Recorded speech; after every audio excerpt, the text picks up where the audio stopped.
மாஜா புதுசா சென்னையில இருந்து கிருத்திகா ஃப்ரெண்டு ஜாயின் பண்ணிருக்காங்க. நமச்சிவாய் வாழ்க. நமச்சிவாய் வாழ்கங்கம்மா. எங்க பாஸ்வேர்டு, இந்த குழுவின் பாஸ்வேர்டு நமச்சிவாய் வாழ்க. சுபாஷினி அம்மா வணக்கங்க ஐயா. வணக்கம். நமச்சிவாய வாழ்க இங்க பாஸ்வேர்டு. நமச்சிவாயம் ஐயா. அதாவது நமச்சிவாய வாழ்க. சிவபிராமத்தின் நமசிவாய வாழ்க. ஆமா, எல்லாம் நல்லா இருங்க. நன்றிங்க ஐயா.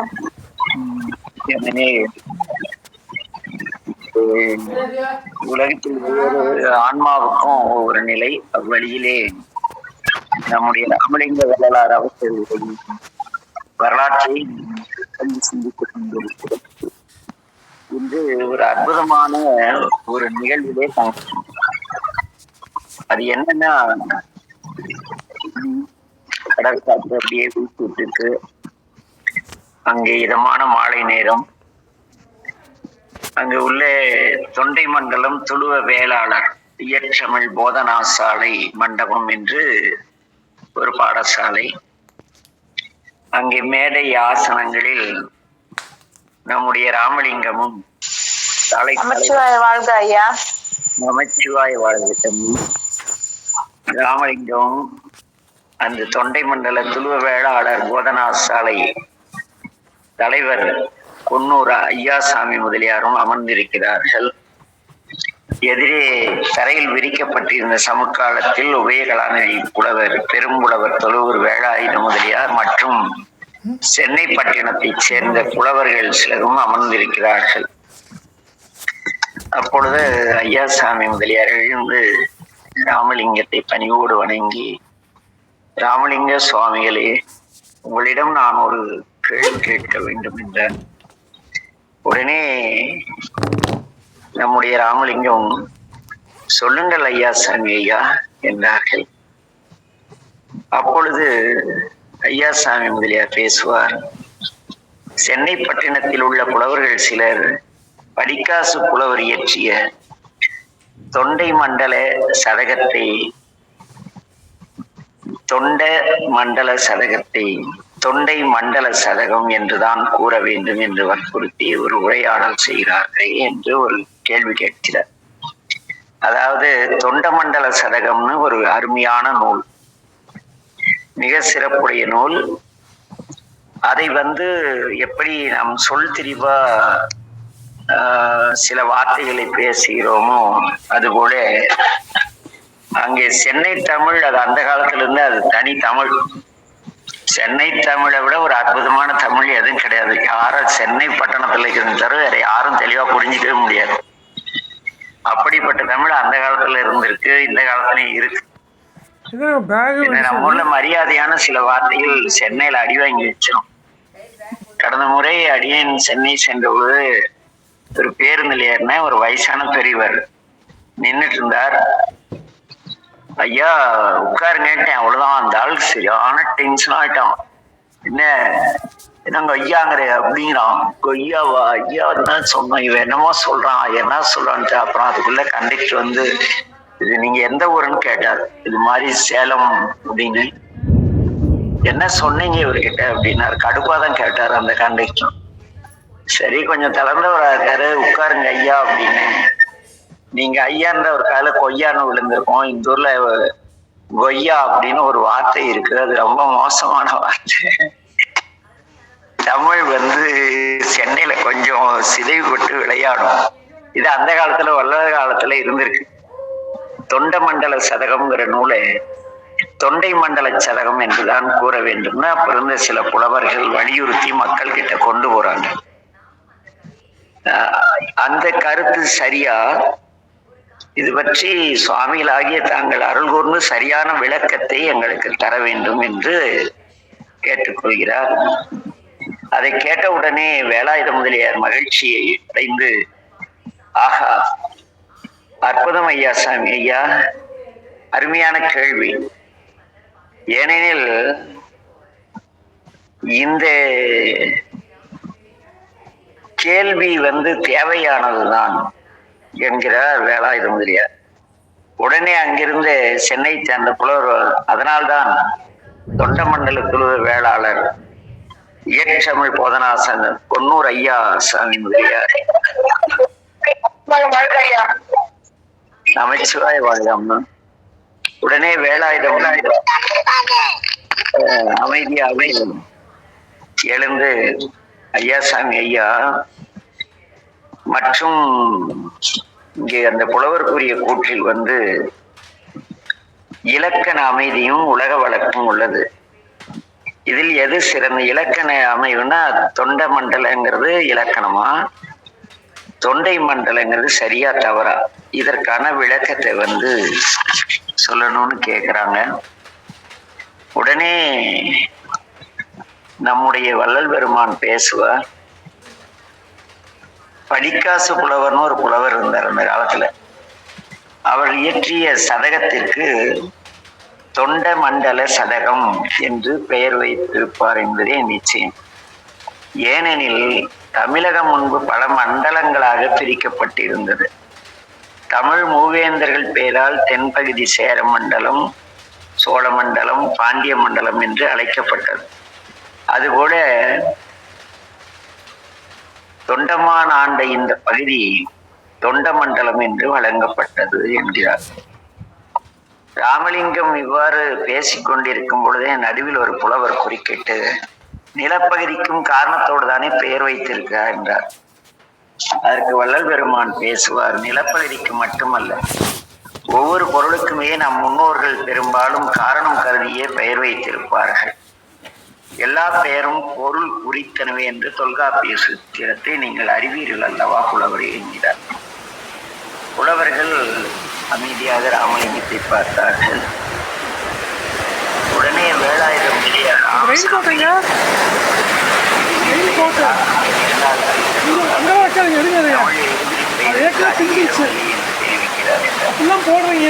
இதை கேட்டவுடனே இன்னொருவர் எழுந்து, அதே அடிப்படையில் தான் எல்லாவற்றையும் பார்க்க வேண்டும். தொண்டமண்டல சதகம் என்பதே சரி என்பது விளங்கும்.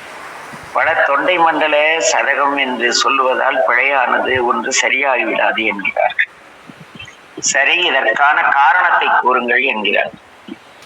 ஏனெனில் படிப்பறிவே இல்லாதவர் வள்ளலார், பள்ளிக்கூடம் சென்றது கிடையாது, தொல்காப்பியம் தொட்டு அனைத்தையும் பேசும் தனித்திறன் வாய்ந்தவர் என்பதற்கு இந்த சம்பவம் முக்கியமான சான்றாக இருக்கு.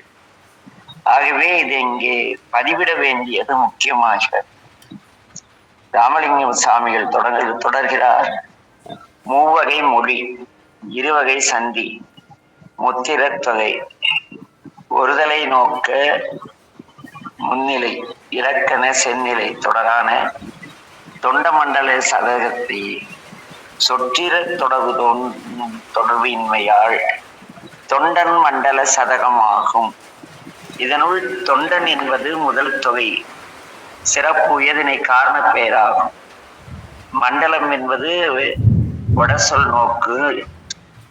இப்படி எல்லாம் விளக்கம் கூறிய நம் பெருமான் தொண்டன் மண்டலம், அதாவது தொண்டர்கள் வாழக்கூடிய ஒரு பகுதி என்று இதற்கு பொருள்.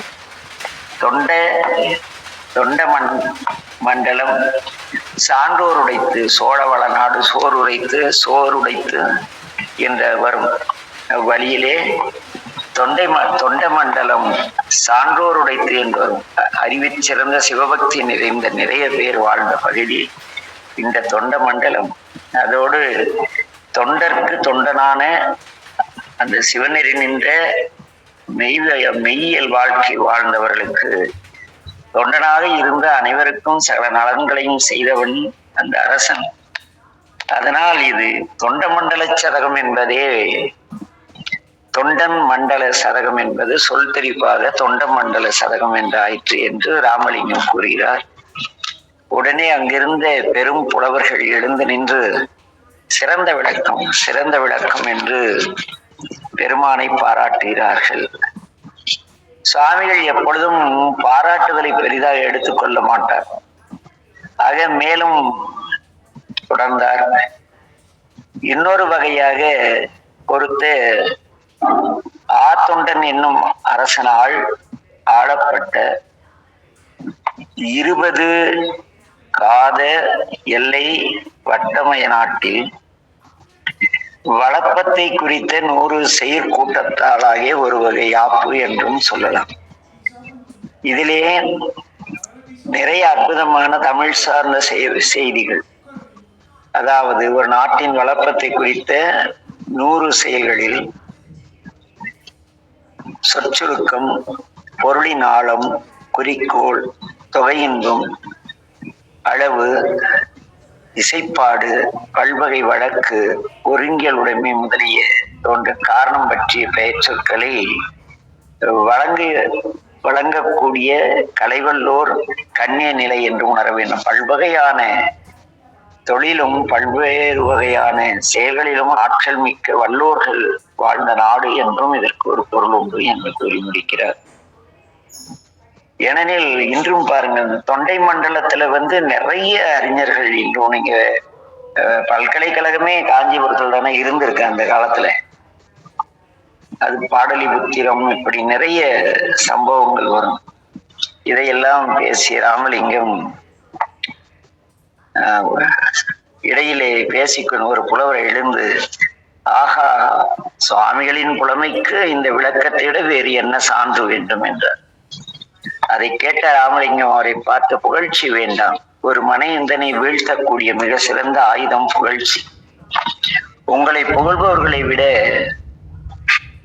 உங்களிடத்து இகழ்வர்கள் இருந்தால் நீங்கள் பக்குவப்படுவீர்கள் என்று கூறி சிரித்துக் கொண்டே மேலும் தொடர்கிறார். அந்த தொண்டமண்டல சதகத்தின் சிறப்பை எல்லாம் மிக சிறப்பாக விளக்கிய பிறகு, பல்வகை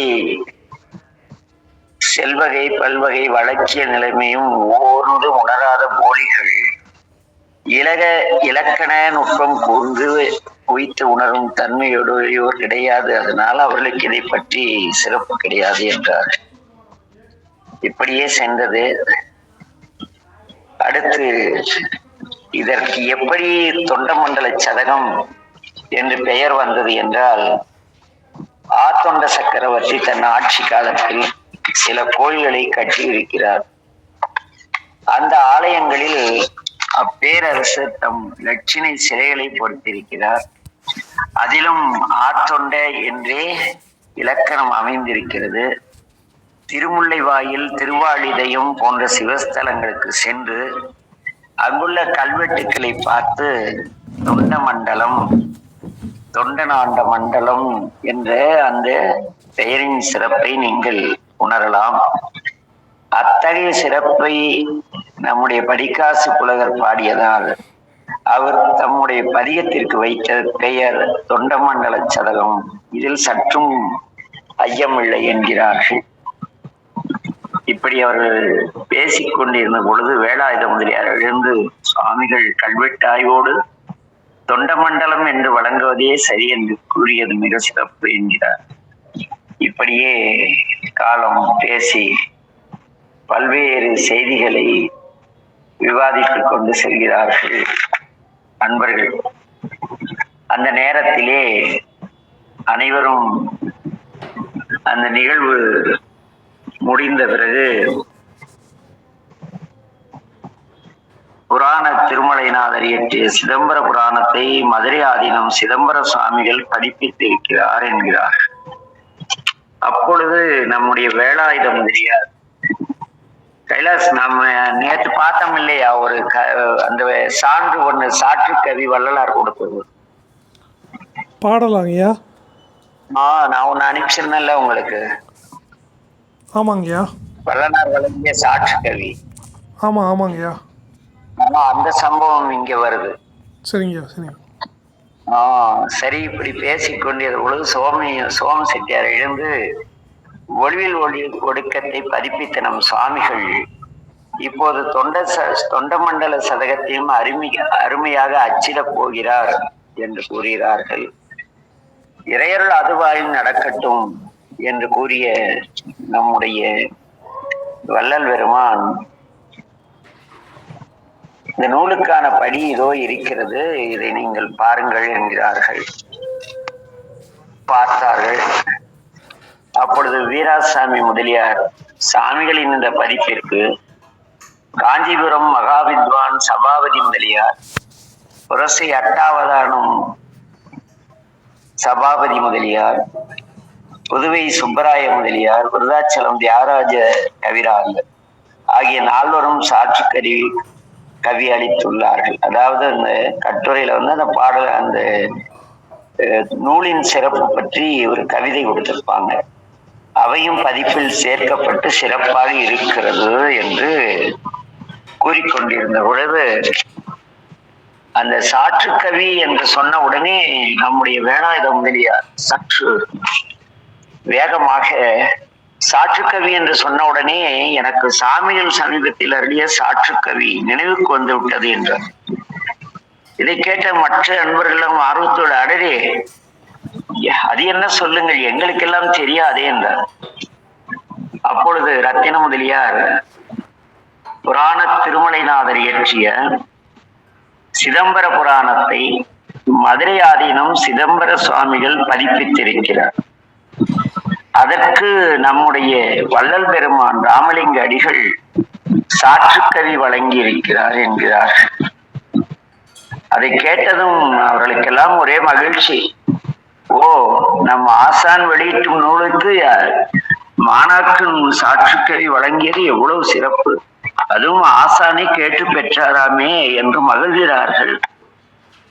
அப்பொழுது அங்கிருந்தவர்கள், இப்படிப்பட்ட ஒரு ராமலிங்கம் சுவாமிகளோடு நாம் பழக கிடைத்ததே மிகப்பெரிய வாய்ப்பு என்று பேசிக் கொண்டிருக்கிறார். பிறகு அவை கலைகிறது. சில நாட்கள் சென்றன. அன்றும் வளர்விரை நாள், நள்ளிரவு நேரம். ராமலிங்கம் அந்த நெடும் சாலையில் மகாவித்வான் தனியாச முதலியார் மற்றும் சில அன்பரோடு பேசிக்கொண்டு மயிலைநாதரை வழிபட்டு அர்த்தஜாமம் முடிந்து திரும்பிக் கொண்டிருக்கிறார். அப்பொழுது ராமலிங்கம் கூறுவார், இன்று நாம் வியாசர்வாடியில் பிரசங்கம் முடியவே காலதாமதம், அதிலும் அர்த்தஜாமம் சென்று செல்வதால் இன்று மிகவும் காலதாமமாகிவிட்டது. நள்ளிரவு என்றாலும் பரவாயில்லை, நிலவொளி கொஞ்சம் இருக்கிறது, நாம் மெதுவாக நடந்து சென்னை நடந்து விடலாம் என்கிறார். ராமலிங்கம் உடன் வந்தவனும் அப்படி ஒரு நம்பிக்கை கொடுத்து மற்றொரு என்பர், சாமி பார்த்து போய்விடலாம் சாமி, வாருங்கள் என்கிறார். அப்பொழுதெல்லாம் மின்விளக்கு, ரோடு வசதி, சாலை வசதி எல்லாம் கிடையாது, மண் சாலை தான் சென்று கொண்டிருக்கிறார்கள். அப்பொழுது ராமலிங்கம் சாமி பேசிக் கொண்டிருந்தது மகாவித்வான் ஒருவர் அங்கிருந்து மகாவித்வான் திருமயிலை தனியாசல முதலியார் அமைதியா வந்துட்டு இருக்கார். உடனே ராமலிங்கம் அவரை பார்த்து, என்ன தனியாசலம் ஐயா அமைதியாக வருகிறீர்கள் என்றார். அப்பொழுது முதலியார் மௌனம் கலைந்து, சாமியில் இன்று செய்த பிரசங்கம் என் நினைவில் தொடர்ந்து தாங்கள் பேசியதான் இருக்கிறது, வேறு சிந்தனை இல்லை என்றார். இப்படி போகும் பொழுது ராமலிங்கர் சற்று திடீரென்று நடை வேகப்படுத்துகிறார். அப்பொழுது மிகப்பெரிய நல்ல பாம்பு ஒன்று வேகமாக அவர்களை நோக்கி வருகிறது. மிக நீளமான ஒரு 8 அடி நீளம், ஒரு 3-4 இன்ச் விட்டத்தில் ஒரு மிகப்பெரிய நாகம் அப்படியே வருகிறது. அன்பர் ஒருவர் அதை பார்த்து விட்டார். அவ்வளவுதான். சாமி அதோ நல்லது வருகிறது என்றார். ராமலிங்க சாமி சிரித்துக் கொண்டே, நல்லதுதானே வருகிறது, எதற்காக கவலைப்படுகிறீர்கள் என்றார். உடனே அந்த அன்பர், ஆம் அதோ அங்கே பாருங்கள், நல்லது வருகிறது, ஒன்று நம்மை நோக்கி வருகிறது, சாமி ஓடுங்கள், எல்லோரும் ஓடுங்கள் ஓடுங்கள் என்று கத்திக்கொண்டு மற்றவர்களும் அந்த பாம்பை பார்த்து விட்டு அச்சத்துடன் அலறி அடித்துக் கொண்டு அவரை தொடர்ந்து ராமலிங்கத்தை தனியாக விட்டு ஓடிவிடுகிறார். ராமலிங்கம் தன்னை நோக்கி வரும் பாம்பை பார்த்தார். அஞ்சி நடுங்கிக் கொண்டிருந்த அவர்களையும் பார்த்தார். ஒரு கணம் மெல்ல சிரித்தார், புன்னகைத்தார். ராமலிங்கம் அவர்களை நோக்கி, அன்பர்களே, இந்த கலியுக மனிதர்கள் நல்லதை கண்டால் அஞ்சி ஓடுவது போது நீங்கள் இந்த நல்லது என்று கூறிக்கொண்டு இந்த அறவத்தை கண்டு ஏன் ஓடுகிறீர்கள்?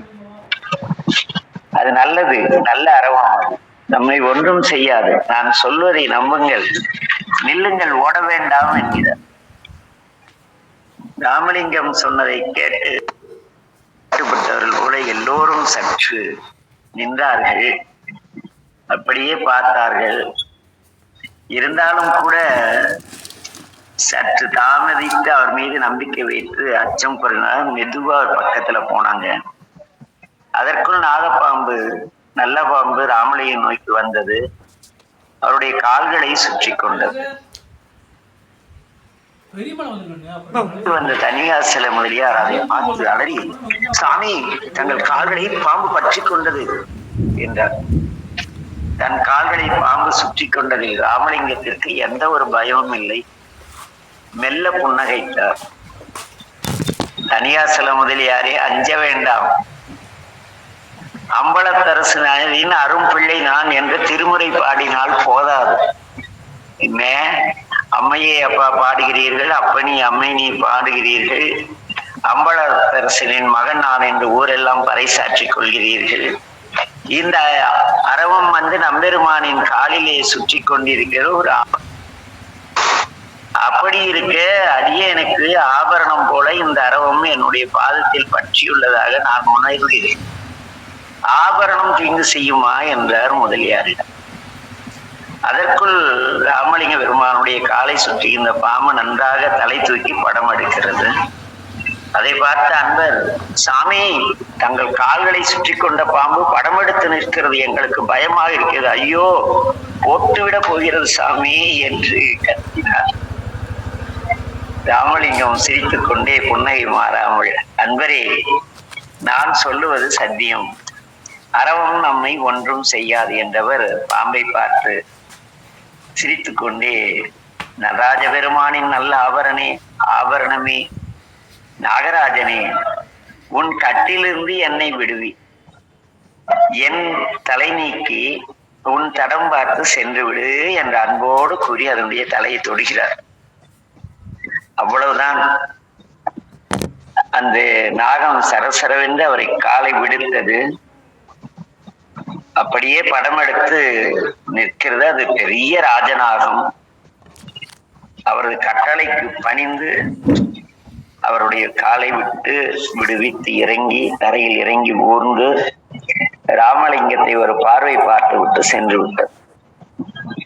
இதனை கண்ட ஒருவர், ஆஹா, என்ன ஆச்சரியம், சாமியில் சொன்ன உடனே பாம்பு அவர் காலை விட்டு இறங்கி அப்பால் போய் மறைந்து விட்டது என்று வியந்து குதூகலித்தார். ராமலிங்கம் முகத்தில் சாந்தம் கமழ எல்லோரையும் பார்த்தார். அன்பர்களே, ஆசைப்படுவதற்கு ஒன்றுமில்லை, ஒன்றே சிவம் என்று உணர்ந்த பலன் இது.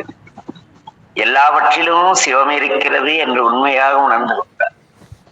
எல்லா உயிரிழத்தும் அன்பு இருக்கிறது என்று நாம் உண்மையாக உணர்ந்து கொண்டால் உங்களுக்கும் இப்படித்தான், நீங்கள் சொன்னாலும் அந்த நாகம் சென்றுவிடும் என்று கூறி அடுத்து பாடுகிறார் தன் நிலையை. ஒன்றே சிவம் என்றுணர்ந்தேன், உணர்ந்தாங்கு நின்றே மெய் ஞான நிலை பெற்றேன், நன்றே மெய் சித்தியிலாம் பெற்றேன், திரு அம்பலத்தாடி பட்டியலாம் பெற்ற பலன் என்று பாடுகிறார். ஒன்றே சிவம் என உணர்ந்தேன். இந்த உலகில் உள்ள எல்லா உயிர்களும் சிவம். இதை தெளிவாக உணர்ந்தேன். உணர்ந்தாங்கு நின்றேன், அப்படி உணர்ந்தபடி என் வாழ்க்கை நடத்தி கொண்டிருக்கிறேன். மெய் ஞான நிலை பெற்றேன், என் காலை பற்றியது நாகம் அல்ல, எம் பெருமானின் ஆபரணம் என்று உணரக்கூடிய ஞான நிலை பெற்றேன். நன்றே மெய் சித்தியெல்லாம் பெற்றேன். அந்த அறவம் என் சொல்லை கேட்கும்படிக்கான நீங்கள் எல்லாம் பார்க்கிறீர்கள் அல்லவா, ஏதோ ராமலிங்கம் சித்து விளையாட்டு செய்து விட்டான் என்று. இது நீங்களும் ஒன்றே உணர்ந்தால் உங்களுக்கும் சித்திக்கும். இது ஒரு பெரிய ஆச்சரியமான செய்தி கிடையாது. இதற்கெல்லாம் காரணம் என்னவெனில், திரு அம்பலத்தாடி பத்தியலாம் பெற்றவளன் அம்பலத்திலே நடனம் புரிந்து கொண்டிருக்கிற அந்த ஆனந்த கூத்தனின்பால் நாம் உங்களுடைய பக்தி மெய்யாக இருக்குமானால் எந்த ஒன்றும் உங்களை ஏதும் செய்யாது. இதை உணர்ந்து கொள்ளுங்கள். எல்லோரிடத்தும் சென்று ராமலிங்கத்தின் காலை பாம்பு பற்றியது, ராமலிங்கம் சித்து விளையாட்டு செய்தார் என்று பரப்பிக் கொண்டிருக்கிறார் இருக்க வேண்டாம். ஏனெனில் ராமலிங்கம் ஒரு சாதாரண சிவபக்தன், அம்பலத்தரசினின்பால் அளவற்ற பக்தி கொண்ட ஒரு அடிமை. இதை விளம்பரப்படுத்தி இறைவனின் சிறப்பை கடுத்து விடாதீர்கள். அப்படி எவ்வளவு பெரிய வார்த்தை இல்ல?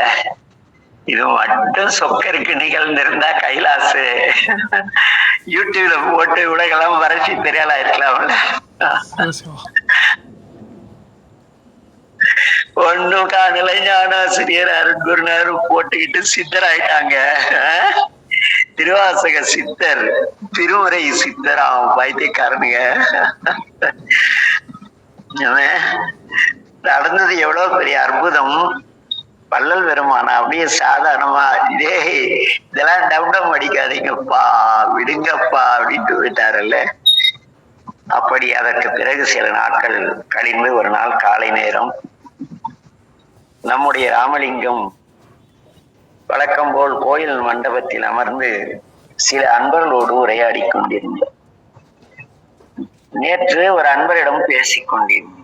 என்னங்க எப்ப பாரு ராமலிங்க சுவாமிகள் கோயில் மண்டபத்திலேயே இருக்கார், கல்யாணம் எதுக்கு பண்ணிட்டாருன்னு கேட்டார். இது ஒரு காமெடி பீஸ், என்கிட்ட கொஞ்சம் கிண்டலா வளர பத்தி பேசும். ஏப்பா நீ கல்யாணம் ஆனால் தானே, உனக்கு 2 குழந்தை இருக்கே, ஏன் நான் பாக்குறப்ப கோயில்லயே இருக்கேன்னு அந்த ஆள் வந்துட்டான். சாமி நீங்களும் சாயங்காலம் கோயில் வரீங்க, நான் வரேன். அது மாதிரி அவரும் சாயங்காலம் ஆனா கோயிலுக்கு போயிருப்பாரு. இதுல எதுக்கு தேவையற்ற விமர்சனம்? வள்ளல் பெருமான் குடும்பம் நடத்துறோம், உனக்கு எதுக்கு சந்தேகம்? நான் பாக்குறப்பெல்லாம் நீ கோயில்ல இருக்கே, அதனால நீ குடும்பம் நடத்துறியான்னு நான் சந்தேகப்படலாமா நண்பான்னு கேட்டேன். அவரு வாயடைச்சு போயிட்டாரு. எதுக்கு சொல்றேன்னா, இவர் கோயில் மண்டபத்தில் பாருங்க, இந்த கதை, இந்த நிகழ்வுகள் சொல்ல சொல்ல ஒவ்வொரு இடத்தையும் கோயில் சார்ந்தே போறோம், இல்லறத்துக்குள்ள போல. ஏன்னா இல்லறம் வேறு, ஆன்மீகம் வேறு. ஆனா இரண்டும் ஒன்றோடு ஒன்று மிக நெருங்கிய தொடர்புடையது. இன்னைக்கு கைலாஸ் பத்தி பேசிட்டு இருந்தோம் நானும் கிருத்திகம். கைலாஸ் ஒரு நல்ல நிலையில இருக்காரு அப்படி இப்படின்னாங்க. கைலாஸ் நல்ல நிலையில இருக்கலாம், வர்றது பிசஸ் இருந்து ஒரு பைசா கணக்கு பார்த்துக்கிட்டு ஐயோ என்னையா கோயில் கோயில்னு திரிறேன்னு கேட்டா கைலாஸ் அறவும் செய்ய முடியாது. அதனால கைலாஸ்க்கு ஒரு நல்ல அறவழி வாழக்கூடிய சிவநெறி நின்ற அன்பான ஒரு இல்வாழ்க்கை துணை விரைவில் கிடைக்கணும் அவங்க தங்கச்சிக்கு கல்யாணம் ஆன கையோட. ஏன்னா இப்ப அம்மா நாளைக்கு 60ஆம் கல்யாணம். ஐயா நமச்சிவாய் வாழ்க ஐயா.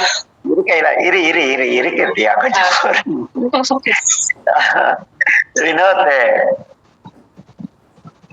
வினோத் ஐயா சரி, அவர் ஏதோ பிஸியா இருப்பாருன்னு நினைக்கிறேன்.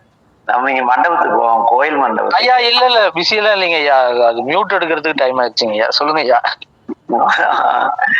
எப்படி நாளைக்கு போய் ஒரு விசிட் அடிச்சு நம்ம கைலாச சந்தோஷப்படுத்திடலாமா, இல்ல அப்படியே எஸ்கேப் ஆகிக்கலாமா? இல்லைங்க ஐயா, நீங்க சொல்லுங்க, போயிட்டு வந்துடலாம். நீங்க நானு அப்புறம் செந்தில் இருக்காரா என்ன தெரியல. இல்ல நாளைக்கு போயிட்டு வந்துடலாம் கைலாஸ் வீட்டுக்கு. காலையில 9 மணிக்கு கிளம்பிடலாமா ஐயா? கைலாஸ் அவங்க அப்பா அம்மாவுக்கு 60ஆம் கல்யாணம்ப்பா. சொன்னீங்க எப்படி வியாழக்கிழமைங்க? நாளைக்கு போலாமா? போகலாங்கய்யா. கைலாஸ் 3 பேருக்கு 2 பேருக்கு சாப்பாடு. ஐயா எல்லாரும் வாங்க ஐயா, எல்லாரும் வாங்க. கிருத்திகா அம்மா, வினோத் ஐயா, நவநீதன் ஐயா, சஞ்சய் அம்மா, பிரியா அம்மா, எல்லாரும் குழு இருக்கிற அனைவரும். யாராவது லிங்கராஜ் ஐயா,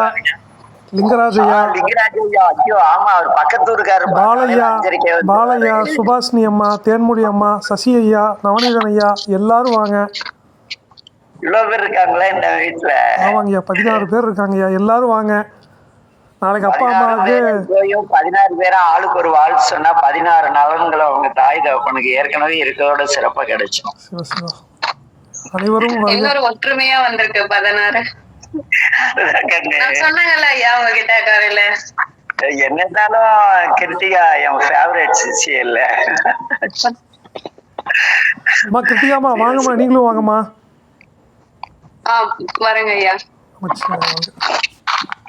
சரி, நாம நாளைக்கு பொழுது நாளைக்கு சிந்திக்கலாம். இன்னைக்கு வல்லார் மண்டபத்துல கொஞ்சம் ஏதோ பேசிட்டு இருக்காரு, கேட்போம்.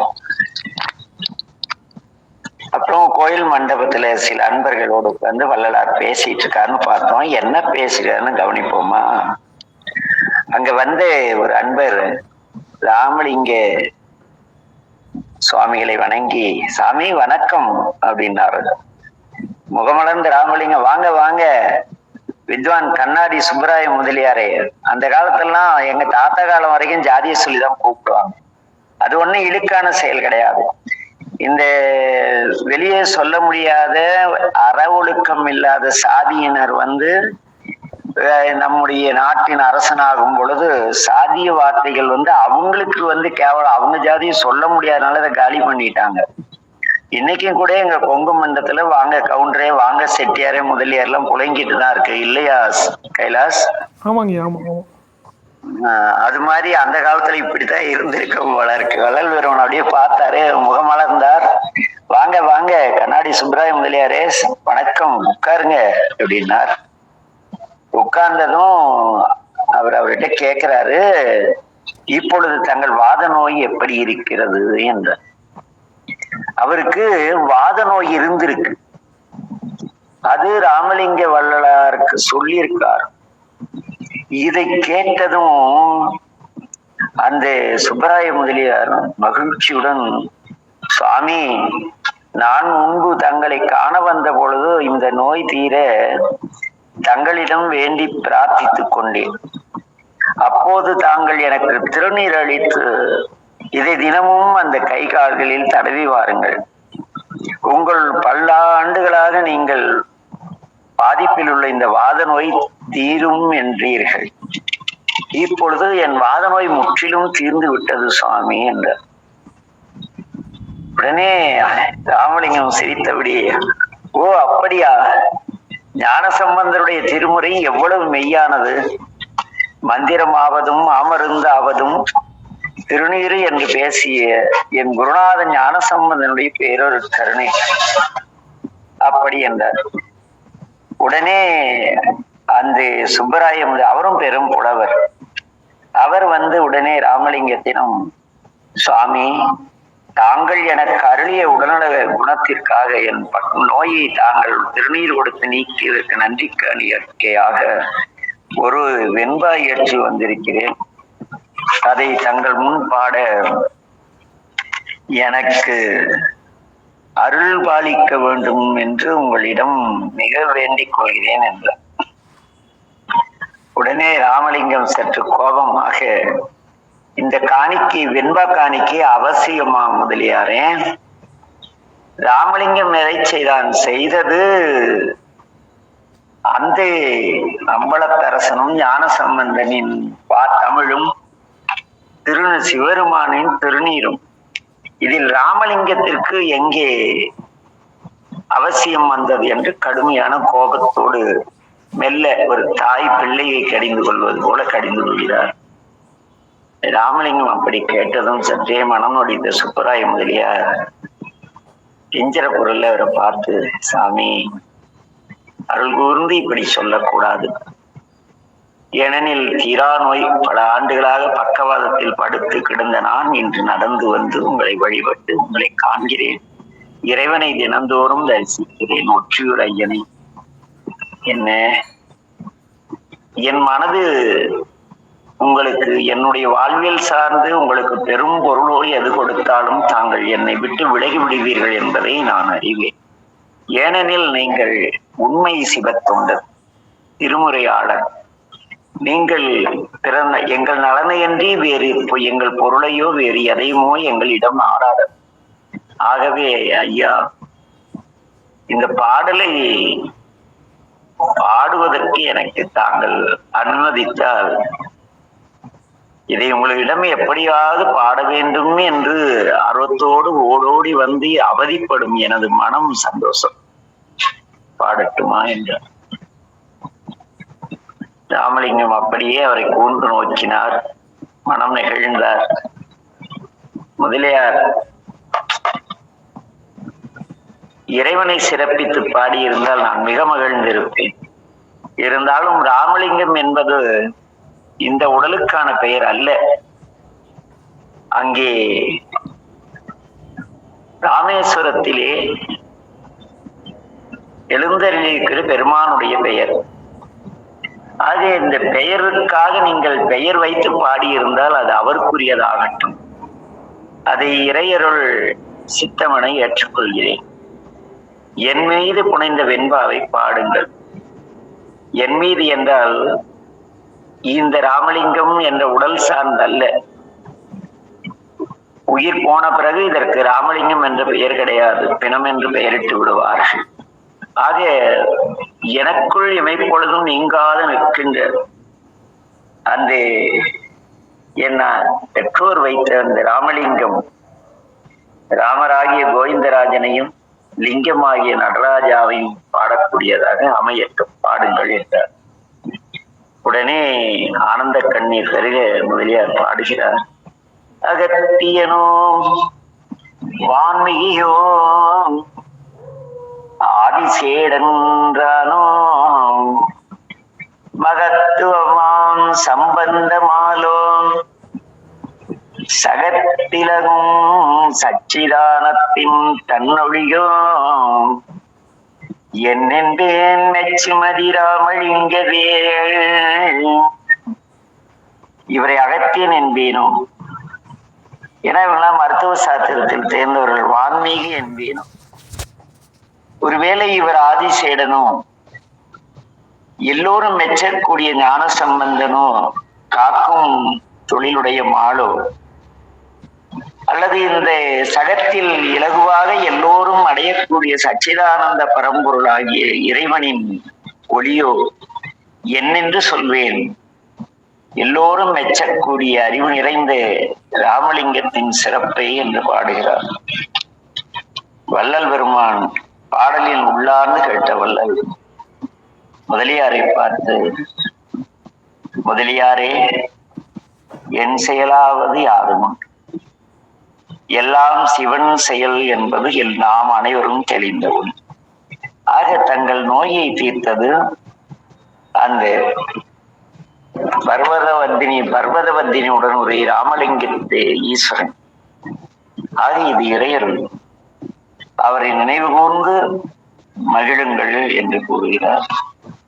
அதற்கு சுப்பராய முதலியார் குருவருளை நினைத்து, நன்றி சுவாமி, நன்றி. நான் இன்றே ஊர் திரும்ப வேண்டும். நான் விடைபெறுகிறேன். தங்களை போன்ற ஒரு பண்புமிக்க பொதுநலம் நாடாத எல்லாம் சிவன் செயல் என்று நம்பி செயற்கை அற்புதங்கள் எல்லாம் சிவன் செய்யது என்று கூறி எளிமையாக இங்கே மண்டபத்தில் எங்களோடு அளவலாகும் தங்களுக்கு நிகரான ஒரு ஆசான் எங்களுக்கு கிடைத்தது இறைவனுடைய பேரருள் கருணை என்று கூறி அனைவரும் விடைபெற்றனர். நாமும் விடைபெறுவோம். ஏனெனில் மணி 9 போகிறது. சம்பவங்கள் எல்லாம் நிஜமாக நடந்தவை. இவை எல்லாவற்றிற்குமான சான்று கையெழுத்து பிரதியாகவும் அச்சுப்பித பிரதியாகவும் இருப்பதை திருவருள் தெளிவுடன் தான் இந்த வரலாறு பேசப்படுகிறது. ஏனெனில் எவ்வளவோ ஒரு சிறு உதாரணம் மட்டும் கூறி இங்கே எப்படி இது சாத்தியம் அப்படிங்கிறதுக்கு ஒரு சிறு உதாரணம். எங்கள் ஊரிலே மீனாட்சி சொக்கனார் என்று ஒரு சாமி இருக்கிறார். அவர் எனக்கு, எங்க அப்பா என்ன தண்ணி தெளிச்சு அவர் கொடுத்துட்டு போயிட்டாரு. நீயாச்சியோடாச்சு இந்த கழுதி நீயா வச்சுக்கிட்டு போயிட்டாரு. அவர் போல் அடியனுக்கு மிக காதல். ஒரு குழந்தை இடத்து தாய் கொண்டது போல காதல். அப்படி இருக்கும் பொழுது எங்கள் ஊரில் எல்லோரும் ஏதோ உடம்பு சரியில்லை அதெல்லாம் வருவாங்க. சாமி மேல அபிஷேகம் பண்ண திருநீர் டப்பால எடுத்துப்போம், கொடுத்துட்டே இருப்போம். இப்படி இருக்கும் பொழுது ஒரு நாள் மார்கழி மாதம் எங்கள் ஊரிலே சிறார்கள் நிறைய பேர் பஜனைக்கு வருவாங்க. காலையில ஒரு 4:30 மணிக்கு நான் வரேன்னா அது 3:30க்கே வந்து உட்காந்துக்கும். உங்களுக்கு முன்ன நான் வந்துறேன். அப்படி ஒரு விசித்திரமான பிள்ளைகள் கூட்டம், என்ன சுத்தி குழந்தைகள் கூட்டம் உண்டு எல்லா இடத்திலும். அதில் ஒரு குழந்தை ஒரு 3 நாள் வரவில்லை. 4வது நாள் அவருடைய தாய் அலறி அடித்துக் கொண்டு வந்து, சொக்கு கண்ணு, நான் எல்லாரையும் என் பிள்ளை அப்படி சொல்றது ஒரு மரபு. எனில் நான் திருநீர் அணிவித்தால் அது என் பிள்ளை. அப்படி ஒரு ஞானசம்பந்தர் பயிற்றுவித்தால் என்னாச்சுமா நான் பிள்ளைக்குன்னு கேட்டேன். அந்த அம்மா, அந்த பிள்ளை 3 நாளா எது சாப்பிட்டாலும் வாந்தி எடுத்துட்டு இருக்கு. மருத்துவர் வந்து இது இன்னும் ஒரு நாளைக்கு இப்படின்னா பிள்ளை முடிஞ்சிருச்சு, வீட்டுக்குட்டி போன்ட்டாங்க, என்ன பண்ணது தெரியல. நாங்க சொக்கநாத பெருமானுக்கு முறையிட்டு சற்று திருநீர் எடுத்து சாமிக்கு அபிஷேகம் பண்ண தீர்த்தம் ஒண்ணு அந்த பிரம்மபாகத்துல ஒரு குழி இருக்கும், அதுல இருக்கும். அதை எடுத்து அந்த ஒரு கற்பூர டப்பால போட்டு ஏதோ சொல்லணும் இல்ல, நன்றி கேட்டாங்க. சரி சொக்க இருக்காண்டு இந்த தண்ணீரை கொண்டு போய் அந்த குழந்தைக்கு கொடுங்க, கொடுத்தா அது நல்லா குடிச்சு உடல் ஆரோக்கியம் பெற்று ஒரு 8 இட்லி திம்பா, பயப்படாதீங்க. ஏதோ அப்படி தோணுச்சு சொல்றதானே, சாமி இருக்காருல கூட அப்படின்ட்டு தண்ணீரை எடுத்து கொடுத்துட்டேன். ஒரு 9 மணி இருக்கும். அந்த அம்மா, ஏன்னா எங்க கோயில்ல பஜன்லாம் முடிஞ்சு பிரசாதம் ஈஸிவ் பண்ணி எங்க பிள்ளைங்க ஸ்கூல் ஒரு 1/4 மணி நேரத்துக்குள்ளதான் வீட்டுக்கு போவோம். நிறைய சிந்திச்சுட்டு இருப்போம். எங்களுடைய திருவெம்பாவையோப்புல தினம் ஒரு பெண்கள் வந்து குழந்தைகள் வந்து ஹீரோயினா இருப்பாங்க, இந்த தூங்குற பொண்ணா. அப்படி நாங்க பேசிட்டு கிளம்புறதுக்குள்ள அந்த அம்மா 8:30 மணிக்கு அலறி அடிச்சுட்டு ஓடியாந்தது. ஐயோ சொக்கே, பயமா இருக்கு, என் பிள்ளைய காப்பாத்திருந்து. என்னது கடவுளே சொக்கா, இப்படி பண்ணிட்டு என்ன. அந்த அம்மா அடுத்த வார்த்தை சொன்னா உயிரே வந்தது. சாமி நீ சொன்ன மாதிரி அந்த பிள்ளை அது 2 இட்லிக்கு மேல திங்காது, 8 இட்லி சாப்பிட்டுருச்சு, பயமா இருக்குது. ஒண்ணு கவலைப்படாதம்மா, ஒரு நாளைக்கு ஒரு 2 இட்லி கடைக்கு போட்டா 3 நாளைக்கு இன்னையோட 4 நாளாவது 8 இட்லி சாப்பிட்டுருக்கா.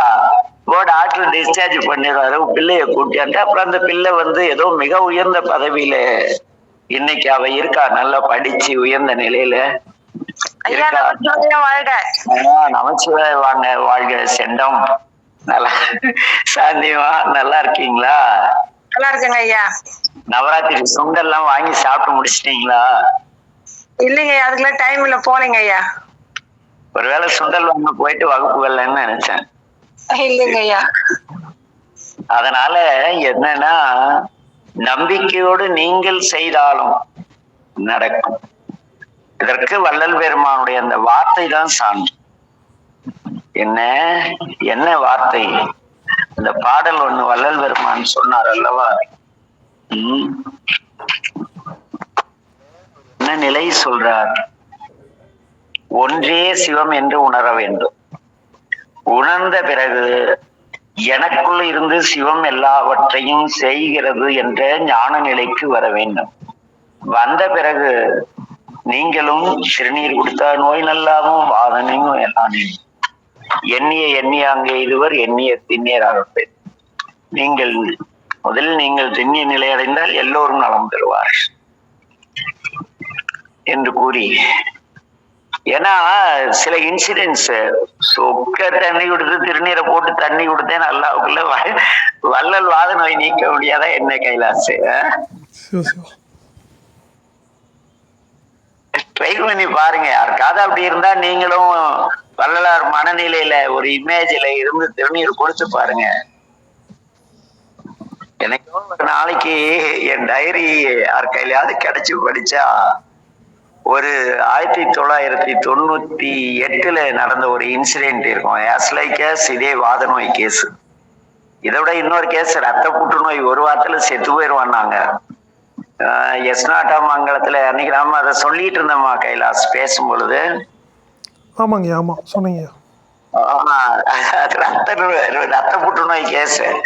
அது பாட்டுக்கு வந்து எனக்கு விஷயம் தெரியாது. அங்க ஒரு கோயில் திருப்பணிக்காக ஒரு எலுமிச்சம்பழம் கையில வச்சுட்டு சொக்கர் சில சித்து விளையாட்டுலாம் விளையாடிட்டு இருப்பாரு. அப்படி பண்ணிட்டு இருந்தப்ப அது வந்துச்சு, போ உனக்கு நோய் அல்ல, உனக்கு என்ன பிரச்சனை, இப்படி பிரச்சனையா, போ நோய் நல்லாயிடும் அப்படின்னு சொல்லிட்டு ஒரு எலுமிச்சம்பழம் பாவம் அதை 20 ரூபா போட்டு கஷ்டப்பட்டு வாங்க, ஒன்னு அறுத்து ஜூஸ் போட்டு குடிச்சிரு, ஒன்னு தலையை சுத்தி எரிஞ்சிடும், ப்ராப்ளம் சால்வ் பண்ணிட்டான். ஒரு 3 வாரம் அதை காணோம். சரி ரத்த புற்றுநோய்க்கு அப்புறம் அது போன பிறகுதான் கூட இந்த நண்பர் சொன்னாங்க, ஐயா அவருக்கு ரத்த புற்றுநோய் 1 வாரம் தான் இருப்பாருன்னு சொல்லிட்டாங்க. அப்படியா? நான் அந்த கோயில் பேரு நாகேஸ்வர சுவாமி. நாகம் எங்களை இருக்கும், புற்றுல இருக்கும். புற்றுல இருக்கிற நாகத்துக்கு புற்றுல இருந்து அவரை காப்பாத்த தெரியும் போடான்ட்டேன்.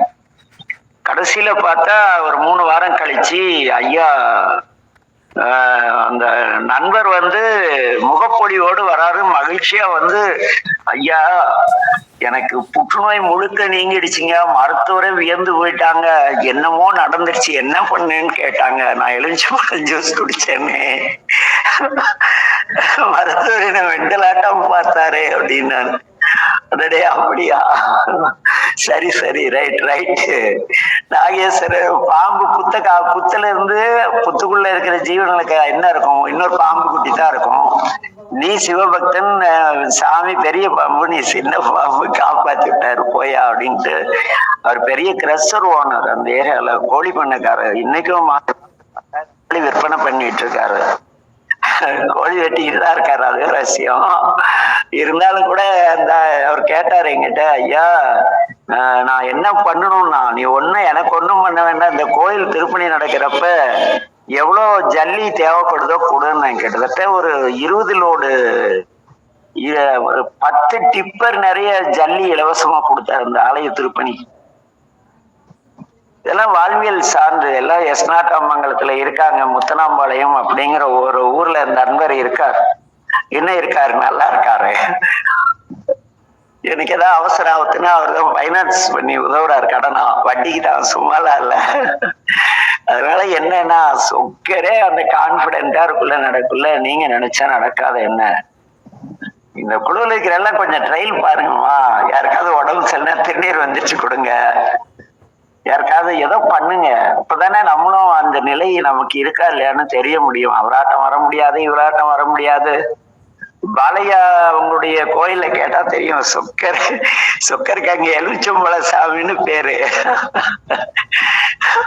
பிரதோஷம் போய் எலுமிச்சம்பழம் வச்சுட்டு வித்தை காட்ட வேண்டியதான். ஆனா உயிர் பயத்தோட தான் செய்யும்.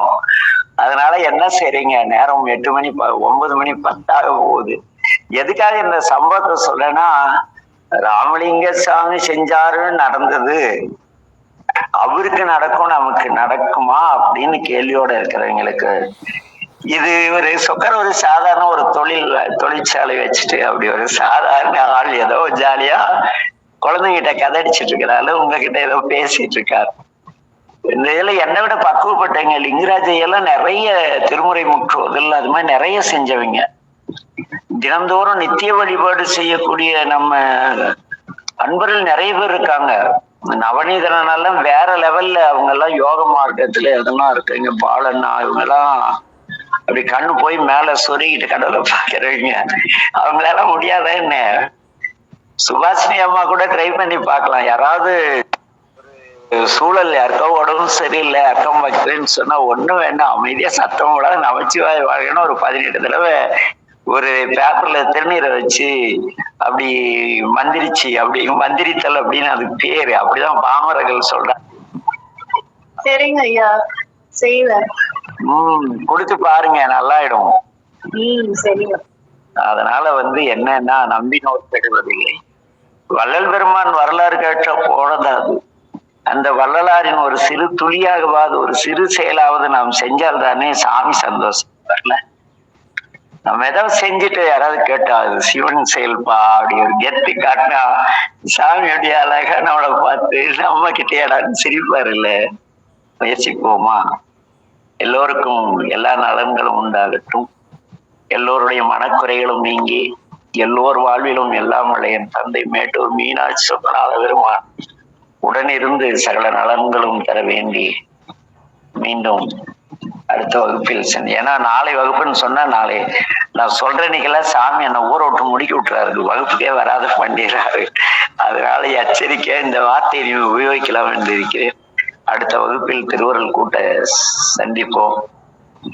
பாலனெல்லாம் கோயில்ல போய் நவராத்திரி தசரால அங்கங்க சுண்டல் கிண்டெல்லாம் வாங்கி களைச்சு போயிருப்பாரு. நமச்சிவாயம் வாழ்க.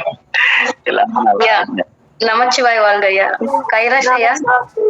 நமச்சிவாய வாழ்க. ஐயா சொல்லுங்கம்மா. கைலாஷ் ஐயா கிட்ட ஒரு நிமிஷம் பேசிக்கணும். சொல்லுங்கம்மா சொல்லுங்க. பேசு. ஓ, சீத்தியா, பேசு. இல்ல, எங்களால அங்க நாளைக்கு வர முடியலன்னாலும் அப்பா அம்மாவோட ஆசீர்வாதம் எங்களுக்கு வேணும். இத நாங்க கேட்டதா அவங்க கிட்ட சொல்லுங்க. சிவசிவா அதுதாங்க ஐயா. இல்லைங்கம்மா. அம்மா ஒரு இதுக்குள்ள நிமிஷம். ரொம்ப புத்திசாலி பிள்ளை நீதான் கீர்த்தி. கிருத்திகாம்மா, நானே உங்களை பேச வைக்கணுட்டு தாம்மா இருந்தேன். இல்லை, குழுவில் இருக்கிறவங்க எல்லாம் ஒரு நிமிடம் லெஃப்ட் ஆக வேண்டாம். ஒரு நிமிஷம் நான் உங்ககிட்ட ஒரு சின்ன ஒரு கருத்து அன்னைக்கே நான் சொல்லலான் இருந்தேன், அப்புறம் விட்டுட்டேங்க. கிருத்திகா அம்மா வந்து சேலத்தில் இருக்கிறாங்கன்னு நினைக்கிறேன். அவங்க ஒரு சிவில் கன்ஸ்ட்ரக்ஷன் ஒர்க் வச்சு பண்ணிகிட்ருக்குறாங்க.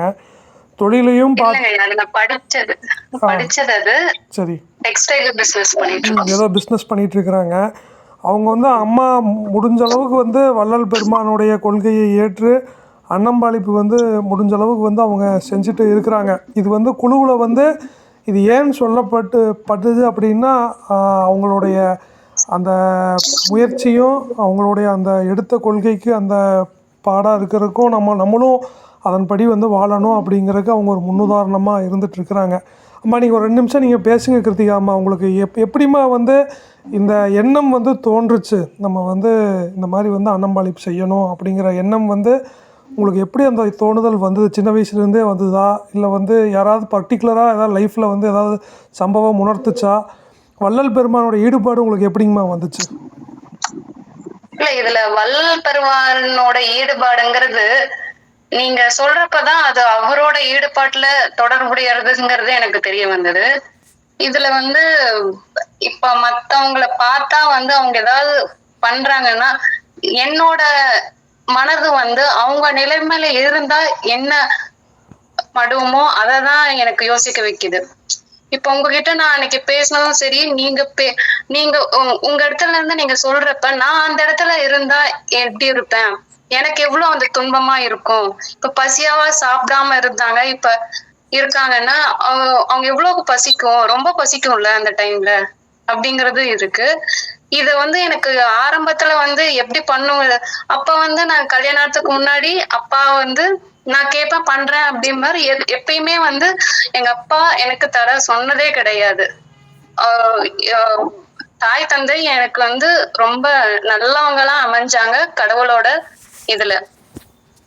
இப்ப வந்து எனக்கு என்னன்னா கொஞ்சம் இத வந்து நீங்க மத்தவங்களுக்கு எப்படின்னா என்ன இப்ப நான் சொல்ல வரேன்னா, ஆக்சுவலா நீங்க அன்னைக்கு கொஸ்டின் கேட்டீங்க, எனக்கு சொல்ல வரல. ஆனா இன்னைக்கு வந்து ஒண்ணே ஒண்ணு மட்டும் நான் சொல்லிக்கிறேன்.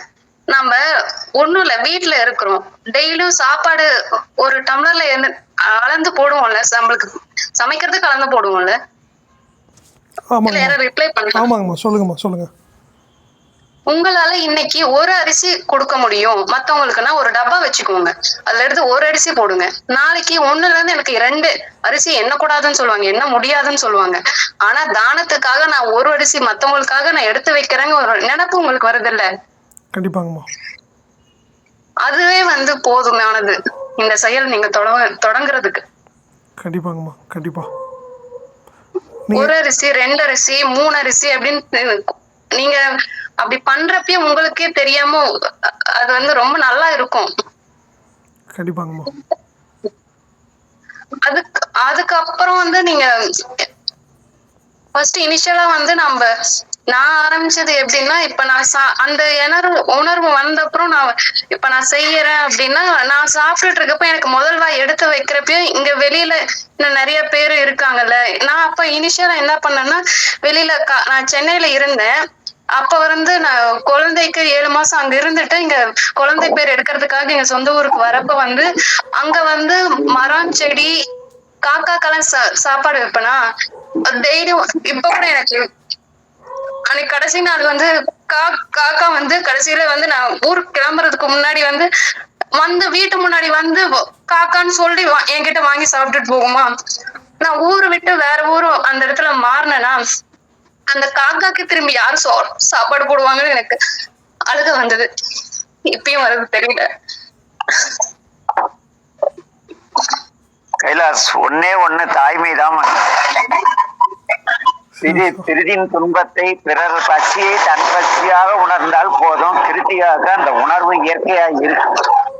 ஏன்னா அவங்க பாட்டனார் வடலூர்ல அன்னம்பாளிக்காக ஒரு தொகை ஒதுக்கி ரெகுலரா செய்யறாங்க. அவங்க தாய் மாமா எனக்கு தெரிஞ்சு ஒரு ஆண்டுக்கு 2 லட்சம் ரூபாய் அன்னம்பாளிக்காக கொடுக்குறாங்க. ஏன்னா ஒரு முறை நான் ஒரு சம்பவம் சொன்னேன்ல, போய் ருசி அறியக்கூடாதுன்னு சொல்லி அதிகாரிக்கெல்லாம் சத்தம் போட்டு வந்தேன்னு. அப்ப கிருத்திகா அவங்க தாய் மாமா கூட இருந்தார். அந்த தாய்மைங்கிறது எல்லா உயிரிடத்தையும் இயற்கையா இருக்கும். கிருத்திகாவுக்கு அந்த உணர்வுகளை அவங்க உயிர்ப்பிச்சிருக்காங்க. அதனால நம்ம எல்லோருமே நமக்கு பசிக்கிற மாதிரி தானே எதுக்கு இருக்கிற ஒரு நாய்க்குட்டிக்கும் ஏன் நான் அந்த அம்மாட்ட தனியா பேசினேங்கய்யா. அப்போ அந்த அம்மா சொன்ன வார்த்தை எனக்கு ரொம்ப திகைப்பை கொடுத்துச்சு. அந்த அம்மா சொல்றாங்க இல்லைங்கய்யா, கண்ணீர் விட்டாங்கல்ல, அப்ப கண்ணீர் மல்க காக்கா என்ன பண்ணணும்னு கவலைப்பட்டாங்கல்ல. ஆமாங்க, ஆமா. அந்த உணர்வுக்கு தாய்மைன்னு பேரு. மற்றபடி டிஸ்கஷன்ல உள்ள வரல. பேசுங்க, சொல்லுங்கம்மா, நீங்க சொல்லுங்க. இந்த மாதிரி இப்ப உங்களுக்கு ஆசை இருக்கு, என்னால பண்ண முடியல அப்படின்னா எப்பயுமே முடியாம தான் போகும். என்னால முடியும், என்னால இன்னைக்கு என்ன முடியும், இப்ப என்னால அரிசி கூட முடியாது அப்படின்னா மத்தவங்க கிட்ட நம்ம பேசுறப்ப நம்மளுக்கு என்னதான் கஷ்டம் இருந்தாலும் அவங்களும் மனசு ஆறுதலா நம்ம பேச முடியுது இல்ல, அதை செய்யலாமே. அவங்களோட நம்மளான டைம் அவங்களுக்கு கொடுக்கறோம். நேரத்துக்கு விலையே கிடையாது. அத நம்ம கொடுத்து ஒரு ஒரு ஜீவனை மனசு சாந்தி படுத்துறதுக்கு பண்றோம்ல, அது பண்ணணும். அப்படி பண்ணா நம்மளுக்கு நல்லதும் நடக்கும் அப்படின்னு நினைச்சது சுயநலம். அந்த சுயநலத்தை கூட மாட்டவே கூடாது. ஆத்மாத்மா உண்மையா உனக்கு அந்த உணர்வு இருந்தா பண்ணலாம். இதனால எனக்கு நல்லது நடக்கும் அப்படின்னு செய்ய வேண்டாம். எல்லாரும் நல்லா இருக்கட்டும். நம்மளுக்கு தெரிஞ்சு உலகத்தை பார்க்க முடியாதுதான். எல்லாரும் உலகமே நல்லா இருக்கணும்னு இருக்கிறது ஆசைதான். ஆனா அதுக்கான யுகம் கிடையாது இது. நம்மளுக்கு தெரிஞ்சவங்க ஐயா. இங்க நான் பேசுறேன் கடையில, நீங்க பேசிட்டுங்க. சரி சரி, அதுதாங்க ஐயா. கைலாஸ் ஐயா, நீங்க ஏதாவது சொல்லுங்க எனக்கு. கண்டிப்பா அம்மா. இல்லைங்கம்மா, இப்போது நான் நான் சொல்ல சொன்னேன்னாங்கம்மா, அம்மா நான் எல்லாரும் செய்கிறாங்க, ஆனால் நான் உங்கள்கிட்ட பேசையில் எனக்கு ரொம்ப ஒரு பிடிமானம் உங்கள்கிட்ட கொடுத்த வார்த்தை நீங்கள் என்ன வந்ததுன்னா, நான் செய்கிறேன் அப்படிங்கிற உணர்வை ஒருபோதும் இறைவா எனக்கு நீ கொடுக்காத மாதிரி என்னை நீ வச்சுக்கோ அப்படின்னு நீங்கள் இறைவன்ட்ட ஒரு சங்கல்பம் செய்கிறதா சொன்னீங்க பார்த்தீங்களா. அதாவது இந்த நான் செய்கிறேன் அப்படிங்கிற அந்த உணர்வு வராமல் இறைவா என்னை நீயே பார்த்துக்கோ, உங்ககிட்ட அடைக்கலம் போடுறேன்னு ஒரு வார்த்தை சொன்னீங்க. அந்த வார்த்தை தான் ரொம்ப நாங்கள் கற்றுக்க வேண்டிய ஒரு விஷயமா இருக்குதுங்கம்மா. ஏன் அப்படின்னா வள்ளல் பெருமானுடைய கதையில் கூட இன்றைக்கி அதே சம்பவம் நேரிடுது. சாமி காலை ஒரு பாம்பு சுற்றின பொண்ணு அந்த சாமி அந்த சித்த ஆடினதுக்கப்புறம் சொல்கிறாரு, இது நான் சாதாரண ஒரு சிவபக்தன், இறைவன் திருவருளால் நடக்குதுன்ட்டு கடந்து போயிடுறாங்க. உண்மையாலுமே அன்போட வடிவமாக இருக்கிறவங்க பெரிய பெரிய விஷயத்தையும் அந்த டக்குன்னு இறைவன் திருவருள்ன்ட்டு போயிடுறாங்கம்மா. எப்ப நம்ம இறைவன் திருவருள்னு போயிடுறாங்கன்னு மத்தவங்க மூணாவது, அதாவது அது உணராதவங்களுக்கு அந்த மாதிரி தெரியும். உணர்ந்தவர்களுக்கு அது அந்த வார்த்தை சொல்லாம வேற ஏதாவது வார்த்தைன்னு சொன்னாங்கன்னா இவங்க இன்னும் நெறிப்படல அப்படிங்கிறது தான் தெரியும். கண்டிப்பாங்கம்மா. அப்போ அதெல்லாம் எனக்கெல்லாம் நான் பார்க்கலனால இன்னும் நெறிப்படலிங் தாங்கம்மா வருது. இன்னும் நான் எனது அந்த செருக்கெல்லாம் இல்ல. எனக்கு உங்ககிட்ட பேசினதுக்கு உங்களுடைய வயதுக்கு இந்த காலகட்டத்துல நீங்க நெறிப்பட்டு தான் வரீங்க. ஆனா இன்னொரு விஷயம் சொல்லணும்னு நினைச்சேன், அதை நான் இப்பயே நான் சொல்லிடுறேன். உங்களுக்கு வரவங்க நீங்க வந்தோடனே நீங்க எதிர்பார்க்க அளவு இருக்க மாட்டாங்க. நான் சொல்றேன். ஆனா அவங்க பண்ற, ஏன்னா உங்களோட கர்மா ஒண்ணு இருக்கு. அது அவங்களோட சகிச்சு அவங்க புரிஞ்சுக்கணும், உங்களை புரிஞ்சுக்கணும். அதுக்குண்டான டைம் வேணும். அதுக்கப்புறம் நீங்க அது கூடயே உங்களோட நேச்சர் என்னவோ அந்த உங்களோட குணத்தையும் காட்டிட்டு நீங்க வளருவீங்க, நல்லா இருப்பீங்க. நீங்க நினைக்கிறது நடக்கும். உள்ளர வாழ்க்கையை நீங்க எப்படி இருக்கணும்னு நீங்க ஆசைப்படுறீங்களோ அது நடக்கும். ஆரம்ப நிலையிலேயே அதை நீங்க எதிர்பார்க்க கூடாது. சிவா சிவா. அதாங்க அது உங்ககிட்ட தனியா சொல்லணும்னு நினைச்சேன். ஆனா எல்லாரும் இருக்கிறப்ப சொல்லணும்னு தெரியல, வந்துருச்சு. சரிங்கம்மா. அம்மா நீங்கள் இப்போ எத்தனை வருஷமா அன்னம்பாளிப்பு செஞ்சிட்ருக்கீங்க? எனக்கு விவரம் தெரிஞ்ச நாள்ல இருந்து, விவரம் தெரிஞ்சது நான் ஆடு மாடு கொடுங்க அப்படின்னு தான் நான் சொல்லுவேன். எறும்பு கூட்டம் போனா அங்க சக்கரை இல்லைன்னா ஏதோ ஒண்ணு ஓடி வந்து கொண்டு வந்து. இன்னொரு விஷயம் நான் சொல்லணும். அம்மா வந்து சின்ன வயசுல எலி வீட்டுல நடமான்னா வந்து எலி பிடிப்பாங்கல்ல, அந்த இது மிஷின் இது தேங்காய் வச்சு அதை அப்படியே மாட்டிக்கிற மாதிரி எலி பிடிப்பாங்கல்ல. ஆமாங்கம்மா. அதுல வந்து என்ன பண்ணுவேன்னா, ஒரு தடவை எலி வந்து அதுலயே இதாயிடும், டெட் ஆயிடும். இல்லைன்னா என்ன பண்ணுவாங்கன்னா, ஒரு பேசன்ல தண்ணி ஊத்தி, ரொம்ப நாளா எலி ஒண்ணு இருக்கு அப்படின்னு சொல்லிட்டு ஒண்ணு பிடிச்சாங்க. புடிச்சு தண்ணி ஊத்தி ஒருத்தங்க யாரோ சொல்லியிருக்காங்க, தண்ணி ஊத்தி அந்த எலிய வந்து அதுல போட்டு சத்தப்புறம் எடுத்து போடலாம் அப்படின்ட்டாங்க. எனக்கா அந்த போட்டு பார்த்தோன்னே எனக்கு ரொம்ப அப்படியே பதன்னு ஆயிடுச்சு. அச்சச்சோ பாவம் பாவம் பாவம் அப்படின்னு சொல்லிட்டு எங்க அம்மா எங்க அம்மா அந்த சைடு போனோடனே இந்த சைடு வாசல் வழியா அந்த எலிய தண்ணி கீழே தள்ளி விட்டுட்டேன். எலி சீக்கிரம் தப்பிச்சு ஓடிட்டு இந்த வீட்டு கூட வராத அப்படின்னு சொல்லிட்டு எங்க அம்மா நல்லா என்ன அடி போட்டாங்க. என்ன அடிச்சாலும் பரவாயில்ல, அது என்ன ஒண்ணுன்னு நீ எது கொலை பண்ண பாக்குறீங்க, அதே சத்துனுச்சுன்னா ஓகே நீங்க போடலாம், இல்லன்னா எதுக்கு அந்த தண்ணிக்குள்ள போட்டு நீ அதை எதுக்கு பண்ணணும், நான் இதுக்கு அனுமதிக்க மாட்டேன் அப்படின்னு சொல்லிட்டு இன்னும் எத்தனை தடவை அம்மா பிடிச்சாலும் நான் இதே தான் பண்ணேன். அது எனக்கு ஏத்துக்க முடியல. அந்த மாதிரி எல்லாம் பண்ணிருக்கேன். சின்ன சின்னதா இந்த மாதிரிலாம் விஷயத்துல சின்னதுல இருந்து நடந்திருக்கு. சாப்பாடு போடுறதுங்கிறது எனக்கு, நீங்க தனியா உயிருங்கிறது ஏன் தனியா மானோட உயிரை மட்டும் கேக்குறீங்கன்னு எனக்கு தெரியல. அதுதான் நீங்க அந்த மாதிரி நீங்க நினைச்சா மட்டும்தான் வந்து நீங்க அன்னம்பாளிப்பு எப்ப இருந்து ஆரம்பிக்கிறீங்க அப்படின்னு வரும்.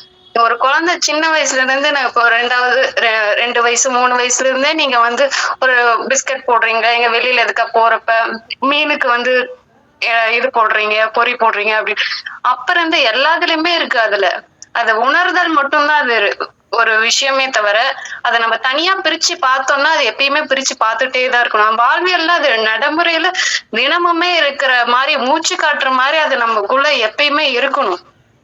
சிவா சிவா. அதாங்க எனக்கு இவ்வளவுதான். வேற கேள்வி இருந்தா கேளுங்க, எனக்கு தெரிஞ்சது வேணும்னு சொல்றேன். இல்லைங்கம்மா, இப்போது பொருளாதார ரீதியாக வந்து இப்போ உங்களுக்கு வந்து பின்புலம் வந்து சப்போர்ட் பண்ணுதாங்கம்மா, இல்லை நீங்கள் பொருளாதாரத்தை கருதலையாங்கம்மா? இப்போ எப்படியும் ஒரு சாப்பாட்டுக்கு பார்த்தீங்கன்னா ஒரு சாப்பாட்டுக்கு 50 ரூபாயிலிருந்து 40 ரூபாய் செலவு ஆகுங்கம்மா ஒரு சாப்பாடு. நீங்க இன்னும் இதுக்கு நான் அன்னைக்கு நான் விளக்கம் கொடுத்துட்டேன். நீங்க எப்ப வந்து நீங்க பண்ணணும்னு நினைச்சு நான் இதுக்குதான் இப்பயும் நான் சொல்றேனே, உங்களால ஒரு அரிசி ஒரு நாளைக்கு எடுத்து வைக்கிறதுக்கு உங்களுக்கு பொருளாதாரம் இல்லைங்களா? நான் உங்களை கேட்குறேங்கம்மா, நீங்கள் பொருளாதாரத்தை நீங்கள் கன்சிடர் பண்ணலையான்னு கேட்குறேன். இல்ல நான் ஃபர்ஸ்ட் நான் இப்படிதான் நீங்க கன்சிடர் பண்ணதான் நீங்க உங்களால என்னால என்ன முடியும் அப்படிங்கறத முதல்ல பாக்கணும். இவ்வளவு முடியாதான்னு பார்த்தா எப்பயுமே முடியாது. உங்களால இப்ப இந்த நிலைமைக்கு என்ன முடியும், முடியறத மட்டும் முதல்ல பாருங்க, முடியாத அப்புறம் பாத்துக்கலாம். என்ன முடியுமோ அதை மட்டும் பாருங்க. சரிங்கம்மா, ஓகேம்மா, ரொம்ப நன்றிங்கம்மா. இன்னைக்கு நீங்கள் கருத்து நீங்கள் பேசுனதுக்கு ரொம்ப நன்றிங்கம்மா.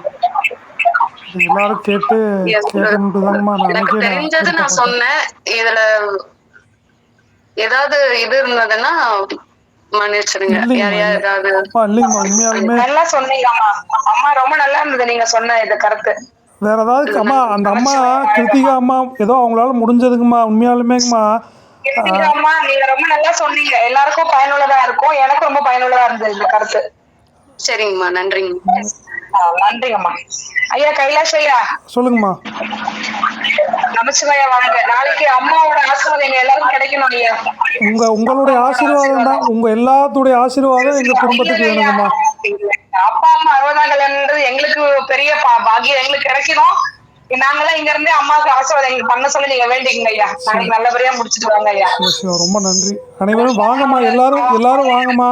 நாளைக்கு எல்லாரும் வாங்க. திருப்பூர் ஸ்கூல் இருக்கு, அதனாலதான் ஐயா. இல்லைன்னா நிச்சயமா வந்திருக்கோம் ஐயா. சரிங்க, ஓகேங்கம்மா, பரவாயில்லைங்கம்மா. நமச்சிவாய ஒரு நாள் திருப்பூர் சைடு வரப்ப வரேங்க ஐயா. நாளைக்கு என்னால வர முடியாது. இன்னொரு நாள் நான் அந்த சைடு வரப்ப நான் உங்களுக்கு கால் பண்றேன். அப்ப வரேங்க ஐயா. கண்டிப்பாக வாங்க, கண்டிப்பாக வாங்க. சரிங்க. ரொம்ப நன்றிங்கம்மா, ரொம்ப நன்றி. கைலாஷ் ஐயா நமச்சிவா வாழ்க. எங்களுக்கு அம்மா அப்பா ஆசீர்வாதம் கண்டிப்பாங்கம்மா, கண்டிப்பாக உங்களுடைய ஆசீர்வாதம் எங்களுக்கு வேணுங்கம்மா. நமச்சிவாய் வாழ்க. எங்களுக்கும் உங்க அம்மா அப்பாவோட ஆசீர்வாதம் கிடைக்கும் ஐயா. ஐயா.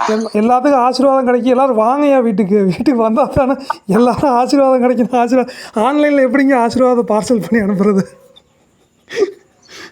ஐயா நாங்களாம் கொஞ்சம் தள்ளி இருக்கோமே, உங்களுக்கு வரும்போது கண்டிப்பா வரணும். இப்படி ஒரு அடியாவது சந்திக்கிறதுக்கு எங்களுக்கு ஒரு வாய்ப்பு கிடைக்கும். சாமியோட கண்டிப்பாங்கய்யா. நீ அவசியம் வாங்கய்யா. திருப்பூர் பக்கம் ஒரு நாள் அவசியம் நம்ம வீட்டுக்கு வாங்கய்யா. அனைவரும் வாங்க. கண்டிப்பாக நான் சொல்கிறேங்க, எல்லாத்திட்டையும் சொல்கிறேங்கய்யா. ரொம்ப நன்றிங்கய்யா. உங்களோட அன்புக்கு ரொம்ப நன்றிங்கய்யா. அனைவருடைய அன்புக்கும் ரொம்ப நன்றி.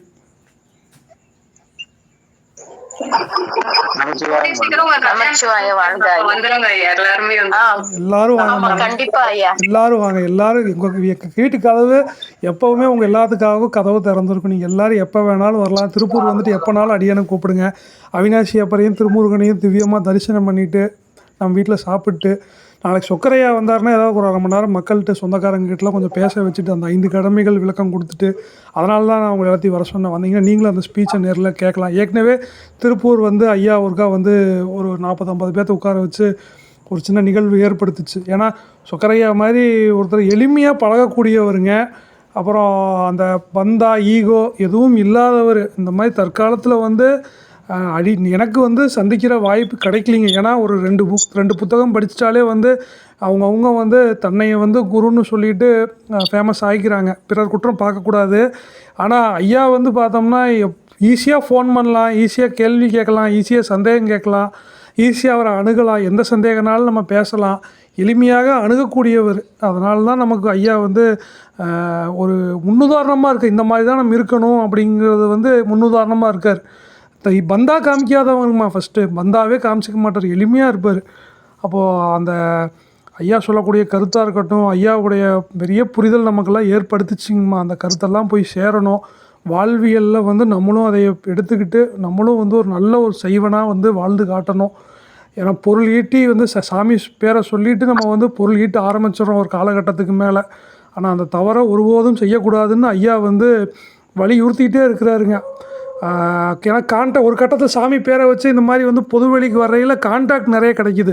அப்போ அந்த கான்ட்ராக்ட் நிறையா கிடைக்கல சாமி பேரை பயன்படுத்தி பல்வேறு வகையில் நம்ம ஈஸியாக பொருளீட்டி மார்க்கெட்டிங் செய்ய முடியும். ஆனால் எவ்வளவு துன்பம் வந்தாலும் அதை செய்யக்கூடாதுன்னு ஐயா நமக்கு வலியுறுத்தி சொல்கிறாருங்க அவருடைய வாழ்வியலில்.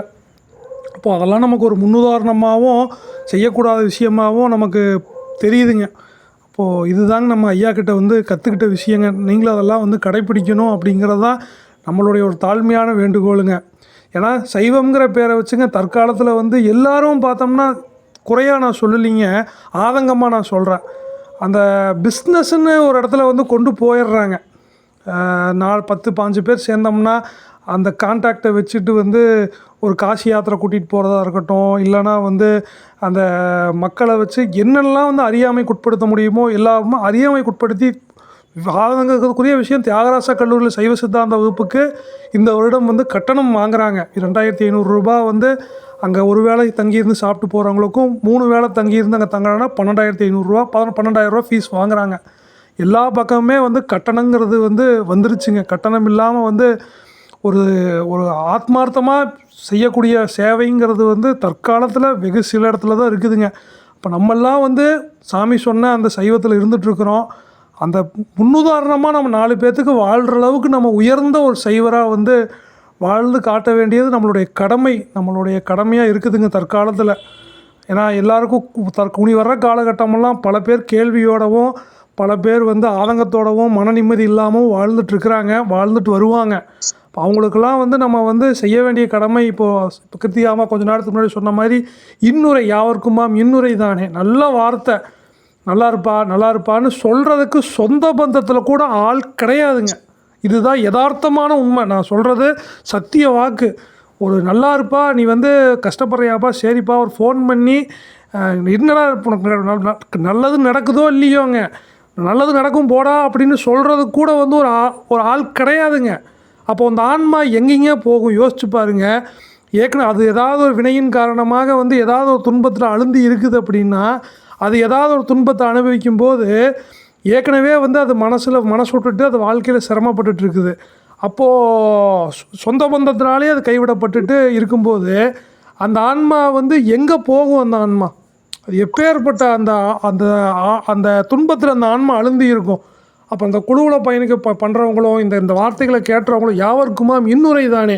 நம்மளால் வந்து கிருத்திகாமா மாதிரி சோறு போட முடியுதோ இல்லையோ, வள்ளல் பெருமானுடைய கட்டளையை ஃபாலோ பண்ண முடியுதோ இல்லையோ, ஆனால் கூடுமான அளவு நம்மளால் வந்து ஒருத்தங்க வேலை கிடைக்காமல் இருக்கலாம், ஒருத்தவங்களை வந்து கல்யாணம் ஆகாமல் இருக்கலாம், ஒருத்தங்க நோய்வாயப்பட்டுருக்கலாம், ஒருத்தங்க தெருவோரப்பட்டுட்டு கண்டுக்காமல் இருப்பாங்க. வள்ளல் பெருமானார் அதுதான் எந்த பாவம் செய்தேனோ பாட்டில் சொல்கிறாரு.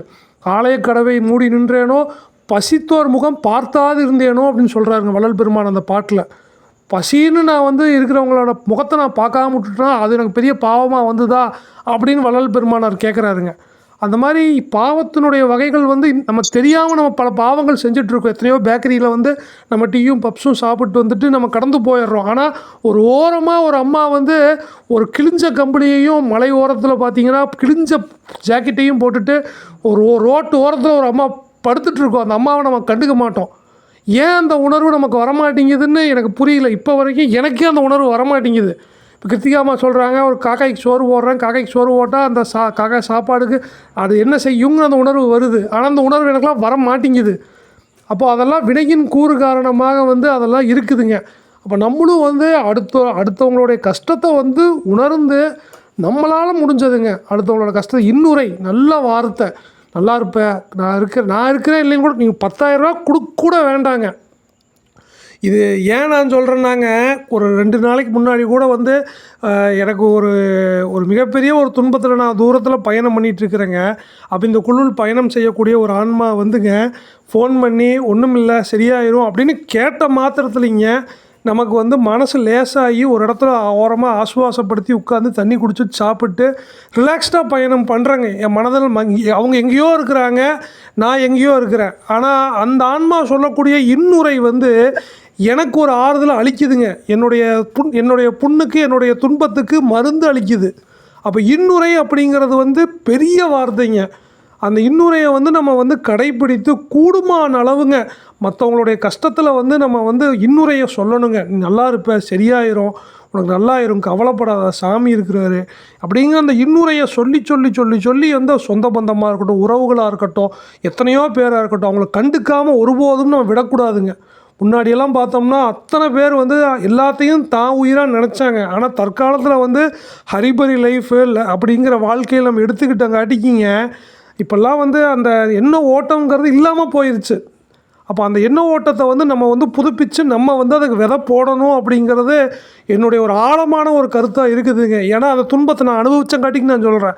எனக்கு ஒரு 4 பேர் கூப்பிட்டு அந்த மாதிரி பேசினாங்கன்னா அடடா நல்லா இருக்கே அப்படின்னு என் மனசு எதமாச்சு. அப்போ என்ன மாதிரி தானே எல்லோரும் கஷ்டப்படுவாங்க, என்ன மாதிரி தானே வந்து ஒரு வேலை கிடைக்க கைலாஸ் ஒருத்தனுக்கே இந்த துன்பப்படுறான்னா கைலாஸ் மாதிரி எத்தனை பேர் ஒருத்தவங்க வேலை கிடைக்கிறதா இருக்கட்டும், நோய்வாய்ப்பட்டுட்டு இடுப்பில் கேன்சர், வயிற்றில் கேன்சராக இருந்தாலும் பணங்காசு இல்லாமல் இருக்கிறவங்க எத்தனை பேர், உறவுகளால் புறக்கணிக்கப்பட்டவங்க எத்தனை பேர், ஒரு வேளை சோறு இல்லாமல் இருக்கிறவங்க எத்தனை பேர், எல்லாத்தாலையும் கைவிடப்பட்டு நடு தெருவில் நிற்கிறவங்க எத்தனை பேர் வந்து எவ்வளோ துன்பப்பட்டுட்டு இருக்காங்க இந்த உலகத்தில்.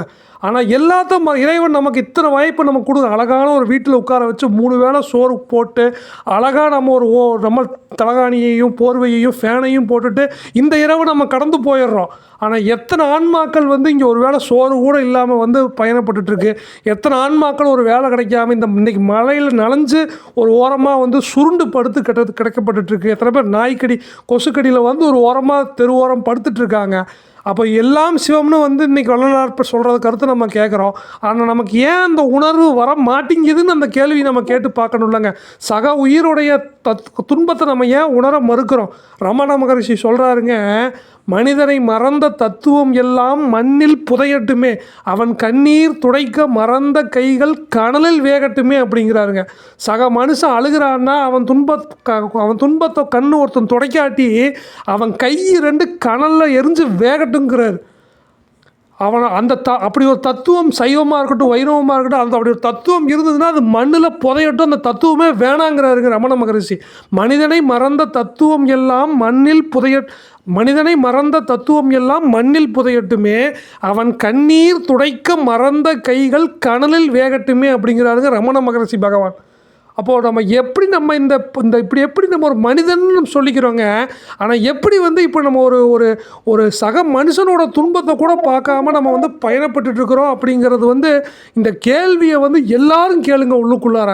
அப்போ நான் என்னுடைய வேண்டுகோள் என்னன்னாங்க, சக மனிதன் எப்படியா இருக்காங்களோ அவங்க ஆறுதல் வார்த்தை சொல்லுங்கள். நீங்கள் உங்களால் பணம் கொடுக்க முடியல, ஒரு வேலை கொடுக்க முடியல, இல்லை அவங்க நோய்க்கு மருத்துவம் கொடுக்க முடியல, ட்ரெஸ் எடுத்து கொடுக்க முடியல, இதெல்லாம் செகண்டரிங்க.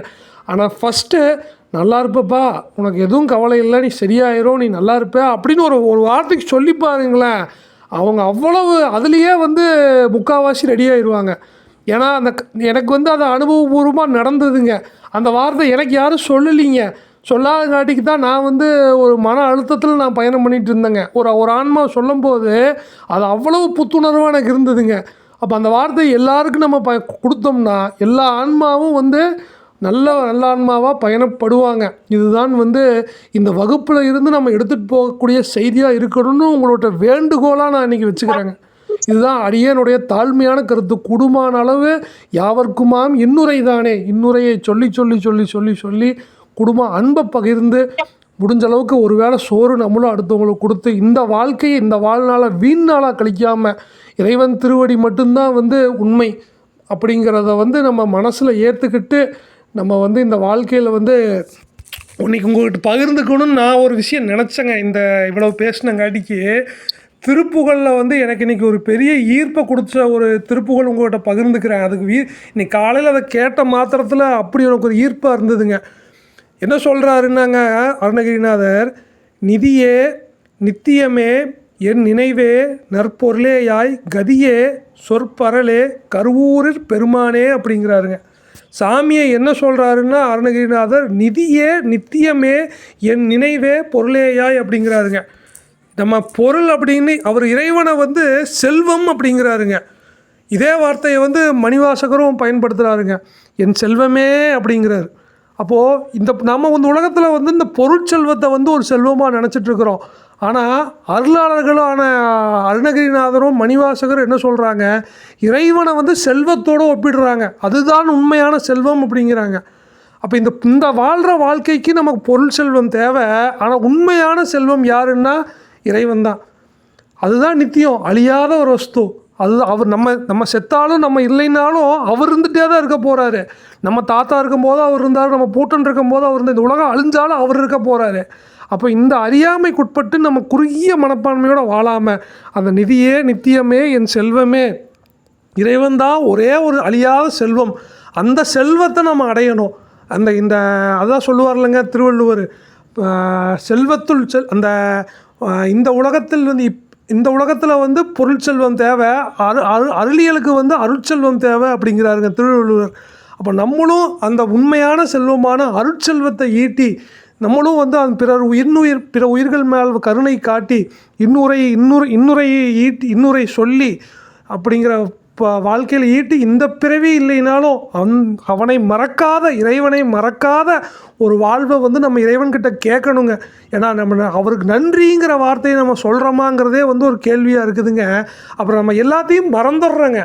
இப்போ நமக்கு பாருங்கள், வாழ்க்கையில் சின்னதாக ஒரு விஷயம் கிடைக்காம இருக்கும், அதை பெருசாக பார்த்துட்ருக்குறோம்.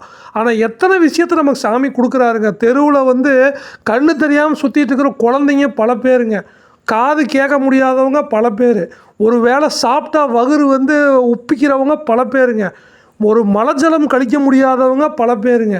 அப்போ எத்தனை பேர் இந்த பிறவிக்கு துன்பத்தில் ஆட்பட்டு எவ்வளவு துன்பத்தில் அழுந்தி இருக்கிறாங்க.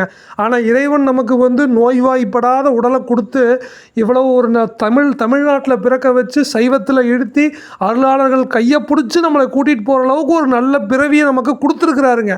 ஆனால் இந்த உயிர் இதை நினைக்காம ஏதோ ஒரு சிறிய அற்ப பொருள் கிடைக்கலையேன்னு அது கவலையில் ஆழ்ந்துட்டுருக்கு. ஏன்னா உயிரினுடைய தன்மை ஆணவம் மாயை கண்மத்தில் சிக்கி தனக்கெல்லாம் கிடைக்கலையோ அதைத்தாவது நினச்சிட்ருக்குங்க.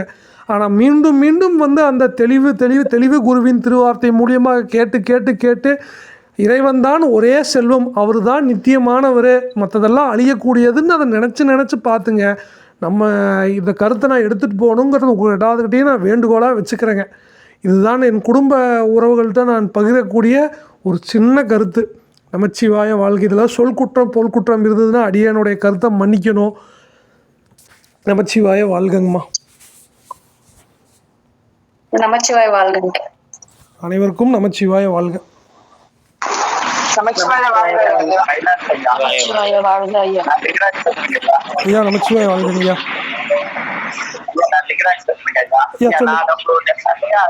பேசுறேன் இப்போ அந்த பதிவு இந்த குரூப் பதிவு முடிக்க உடனே உங்களுக்கு நிறைய பேசுறேன். சரிங்க. நம்ம என்ன வாங்கிட்டோம் அதனுடைய நிலை என்னங்கிறத நான் உங்களுக்கு 10 நிமிஷம் தனியா சொல்றேன். நீங்க அது நீங்க வந்து இது பண்ணிட்டீங்கன்னா உங்களுக்கு அந்த தெளிவு கிடைக்கும். சரிங்க. நமச்சிவாய வாழ்கங்க. அவங்களுடைய குரூப்ல முடிஞ்சானே நான் தனியா பேசுறேன். சரிங்க. சரிங்க. சரி. நீங்க கேட்டீங்கன்னா எதை